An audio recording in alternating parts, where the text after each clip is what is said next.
Being a chosen one means coming from a sacred bloodline that has sacred spiritual gifts.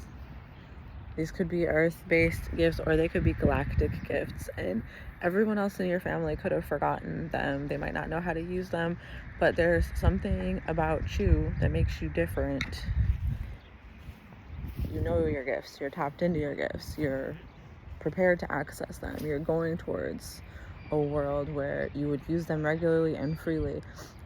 Maybe everybody else in your family shut them down, put them on the back burner, put them in the closet, made them secret, and you could have even been shunned or disowned in your family because of how much you exemplify and embody these gifts and how threatening and scary that feels for other people. There's never going to be a non-political aspect of being a chosen one, because the entire political and economical structure is set up to siphon energy from chosen ones to give to the fake chosen ones. God's fake chosen people, because that's how the system works. And a lot of people think that you are not allowed to criticize the way that the system works, or that's somehow inherently a discriminatory practice. But it's actually, if you actually know how this political and economical structure is set up, how it works and how it originated, you would know that there's factual information. If you're not allowed to speak clearly on something that is factual and it is documented and it's easy to find the sources, it's easy to find the information, that means that you're being asked to lie and everybody else is lying. And in order to have any type of safety or support in the political and economical system that is set up to disenfranchise others in order to feed and house and clothe a whole different group of people at their expense, then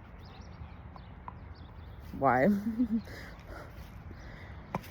So in this system, you could have a whole bunch of different nonprofit organizations, charitable institutions, and groups that are designed to help people. But if you're not fundamentally returning back to them what was stolen and discontinuing the act of stealing, if you don't just stop stealing from them, if you just stop stealing from them, they would never need you. They wouldn't need your charity because they would have theirs, because you wouldn't have stolen it from them.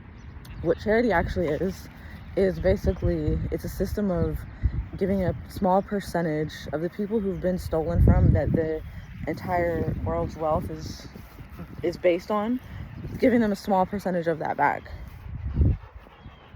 so that they can survive, barely.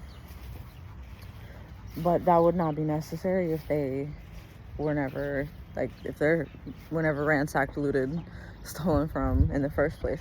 And it's not just oh yeah, I stole your watch, I stole your wallet. It's no, I stole your land, I stole your home, I stole your kids.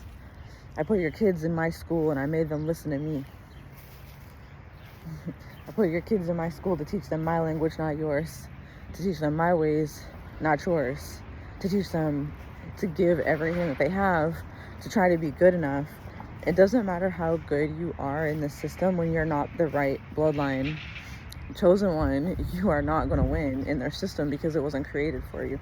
No matter how good you are, you're only going to get a small fraction of what is yours. It's going to go to the chosen people, not the chosen ones, because that's how this has been designed. So I hope that helps break it down and explain what's going on. The system, and without speaking too plainly, the system is designed how it's designed by who it was designed by, and there's no question about that. And you can see that truth in the fruits of who is benefiting and who it supports, who has homes, who owns vehicles, and who doesn't. And it's not hard to see. And the only reason why anybody is uncomfortable hearing this or talking about this is because they have a disproportionate amount of undue wealth that they're not prepared to surrender to those that they have stolen it from, whether directly or indirectly via ancestral, whatever. The way these things work, the elders do the dirt, and then they want their children to have their hands clean, so their children can keep benefiting, their children can keep reaping the rewards of what they've stolen, but they don't know because they think it's theirs because of the lies that their parents have told them. And anybody can lie.